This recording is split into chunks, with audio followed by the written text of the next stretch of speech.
નમસ્કાર। સૌથી પહેલાં કહી દઉં કે તમે શીખવા જઈ રહ્યા છો વર્તમાન કાળ અને વર્તમાન કાળની અંદર પણ માત્ર ને માત્ર હકાર વાક્ય। તો કાળ એક જ લઈશ અને એમાં પણ હકાર વાક્ય જ લઈશ। ટોપિકનું નામ આપી દઉં। અંગ્રેજીમાં બીજા સ્થાન ઉપર હેવ ટુ અથવા હેઝ ટુ બેમાંથી એકનો ઉપયોગ થાય છે એ સમજાવીશ। જો કે આ વિડીયોમાં હું તમને હેવ ટુ અને હેઝ ટુ બંનેના એક્ઝામ્પલ્સ આપીશ।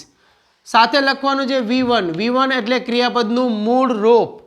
ઓકે, અહીંયા સુધી ક્લિયર થઈ જાય છે। તો હવે ગુજરાતી સાઈડ, ગુજરાતીમાં છેડે એક તો આ શબ્દ પડે છે ફાઇનલ 100%, અને આ જે છે લખ્યું છે એ છે વાહનનો વ, એટલે ક્રિયા જેમાં વ લાગતું હોય।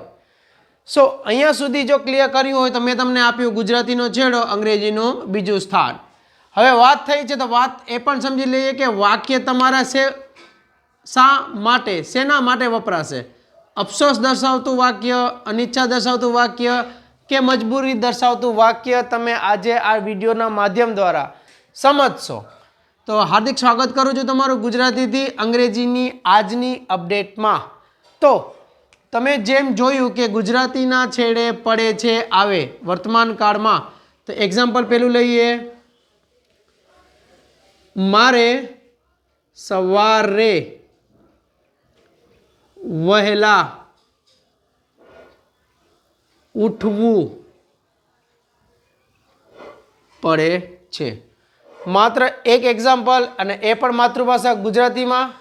હવે પડે છે આવી ગયું યસ, વ યસ, અને ક્રિયા તરીકે ગેટઅપ થશે।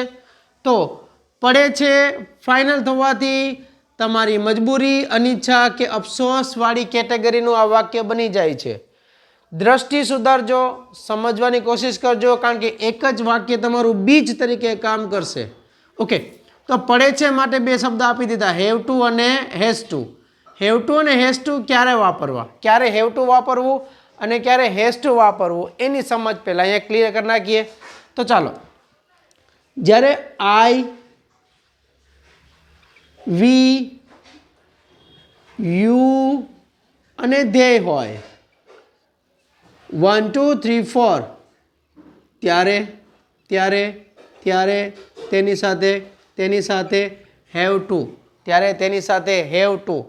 ઓનલી માત્ર ખાલી હેવ નહીં, હેવની સાથે ટુ, હેવ પ્લસ ટુ, અને ટુ પછી ક્રિયાપદનું મૂળ રૂપ જેને આપણે V1 કહીએ છીએ।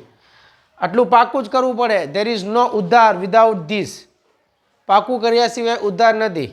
ચલો, હવે હેઝ ટુ ક્યારે વાપરવું, તો જુઓ, હી, સી, ઈટ અને નામ, આ પાકું જ કરવાનું છે। એના માટે હેઝ ટુ અને એની જોડે V1। તો સ્ટાર્ટિંગ, અંગ્રેજીની વાક્યની સ્ટાર્ટિંગ આપી દીધી, આઈ, વી, યુ, દે, પાકું કરો, ગોખી નાખો, જેમ તમને કરવું એમ તેમ। આઈ, વી, યુ, દે આવે એટલે હેવ ટુ મૂકી દેવાનું, અને તમને જે ક્રિયા આવડે છે એ લખી નાખવાની। અંગ્રેજીનું વાક્ય તો બનાવવું પડશે ને। હી, સી, ઈટ અને નામ આવે, આ ચારમાંથી કોઈ એક આવે ત્યારે હેઝ ટુ મૂકવાનું ને V1 મૂકવાનું। હું તમને પાપા પગલીથી દોડવું કેમ એ સમજાવવાની કોશિશ આ વિડીયોના માધ્યમમાં અથવા માધ્યમ દ્વારા કરીશ। હવે ગુજરાતી, આઈ એટલે મેં લખ્યું અહીંયા એ રીતે મારે, વી એટલે અમારે, યુ એટલે તમારે, ધ્યેય એટલે તેઓને। સમજમાં પાકું કરવામાં લઈ લેજો। આઈ, વી, યુ અને ધ્યેયનું ગુજરાતી મેં તમને આપ્યું, મારે, અમારે, તમારે, તેઓને, તેને બોય યા પુરુષ માટે, સી એટલે તેણીને, ગર્લ યાની સ્ત્રી માટે, ઈટ વસ્તુ કે પ્રાણી માટે, અને અહીંયા કોઈ બોય અથવા ગર્લનું સિંગલ એક વચનનું નામ, આ ચારે ચાર છે ને એક વચન બતાવે છે। ક્લિયર? શું અઘરું છે? I think there is nothing hard here। અહીંયા સુધી ક્લિયર થઈ ગયું હોય તો હવે ચાલો અંગ્રેજી બનાવીએ। મારે એટલે આઈ એટલે પહેલું ગ્રુપ એટલે હેવ ટુ। ઓકે, તો મારે એટલે આઈ। હવે ગુજરાતીનો છેડો પડે છે માટે ઉઠવું પડે છે એટલે ફાઇનલ, મજબૂરી, અનિચ્છા અને અફસોસ। તો પડે છે માટે હેવ ટુ ને has to, have to has to, have to has to, have to has ટુમાંથી પહેલા ગ્રુપ માટે આઈ પહેલા ગ્રુપમાં આવે ને એટલે હેવ ટુ આવે। ઓકે, ગુજરાતીના છેડેથી અંગ્રેજીનું બીજું સ્થાન, ગુજરાતીનો છેડો અંગ્રેજીનું બીજું સ્થાન. કેમ છે? સમજમાં આવે છે ટોપિક? આમ જ પાકું કરજો. ગુજરાતીનો છેડો અંગ્રેજીનું બીજું સ્થાન. ક્લિયર થતું હોય તો પ્રેક્ટિસ કરવાનું ઇઝી કરી દઈશ. ચાલો. ઉઠવું એટલે ગેટઅપ થાય, વેકઅપ થાય. જો રિવર્સ જઈએ છીએ, પડે છેનું લખ્યું, ઉઠવું લખ્યું. વહેલા એટલે અર્લી. ઇન ધ મોર્નિંગ થઈ જશે ઇન ધ મોર્નિંગ. બસ એક જ વાક્ય બનાવતા શીખવાડવું છે પહેલા ગ્રુપનું એક વાક્ય બનાવતા શીખવાડી દીધું. હવે બીજા ગ્રુપનું એક વાક્ય લઈ લઈએ. તમને એટલે વિડીયો ખેંચવાનો પણ નથી અને કોઈ પણ પ્રકારનું આ અઘરું છે, આ સહેલું છે, અઘરું છે, આ સહેલું છે એવું ડિસ્ટિંગ્વિશ પણ નથી કરવું. સીધું એક જ વસ્તુ, તોલ મોલ કે બોલ. ગુજરાતી આવડે છે? હા. પડે છે આવે છે? હા. ક્રિયા આવડે છે? હા. તો વાક્ય કેમ ના આવડે? ઓકે, ચાલો બીજા ગ્રુપનું એક વાક્ય લખીએ. છોકરો લઈ લઈએ, તેને, બરાબર. હવે નોકરી લઈ લઈએ, એક વાક્ય સામાન્ય, તેને નોકરી કરવી. વો આવી ગયો. નોકરી કરવી, વો આવી ગયું. નોકરી કરવી, વો આવી ગયું. વો આવી ગયું. હા.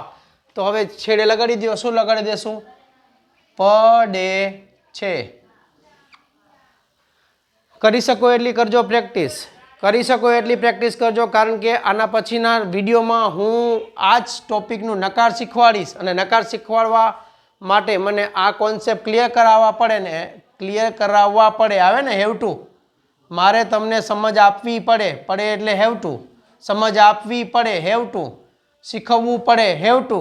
તો તમે કહી શકો ને હા મારે પણ પ્રેક્ટિસ કરવી પડે. બસ પડે આવે એટલે હેવ ટુ, હેઝ ટુ. પણ ક્રિયા જોઈએ હો પાછું. વરસાદ પડે, ગરમી પડે, ઠંડી પડે, એ ક્રિયા નથી. અહીંયા વરસાદ, ઠંડી, ગરમી, ટાટ એ ક્રિયા નથી. અહીંયા ક્રિયા જોઈએ પાછું. ઘણા એમ કહેશે કે પડે છે આવે એટલે હેવ ટુ. ના ના ના ના ના, પડે છે ની ડાબી બાજુ કોઈને કોઈ ક્રિયા જોઈએ.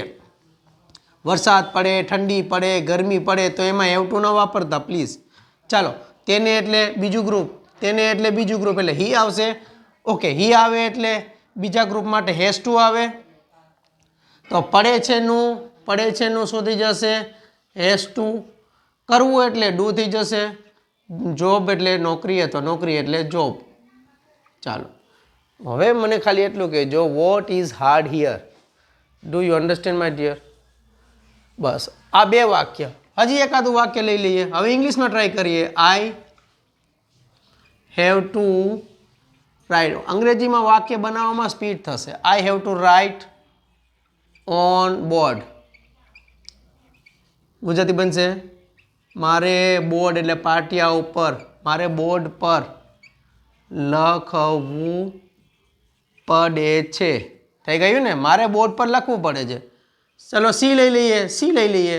સી હેઝ ટુ, બરાબર. She has to earn money. Has to earn એટલે કમાવવું પડે છે. હા. તેણીને વિટામિન એમ કમાવવું પડે છે. That's it. ઓકે, બીજો વિડીયો હું ઝડપથી અપલોડ કરું છું. પહેલો વિડીયો જોઈ લો છો તો કોમેન્ટ સેક્શનમાં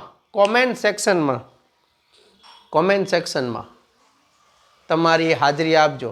અને સોરી, વિડીયો દરમિયાન ક્યાંય મનોરંજન આપવાની કોશિશ કરી નથી. વિડીયો લાંબો ન થાય એટલા માટે. અને મને બોલતા નહીં, સમજાવતા આવડે છે. અને હજી કાંઈ ન સમજમાં આવ્યું હોય તો મને કહેજો. અને વિડીયો ઉપર તમારી કોઈ પ્રતિક્રિયા હોય તો આપજો. Thank you. જય હિન્દ.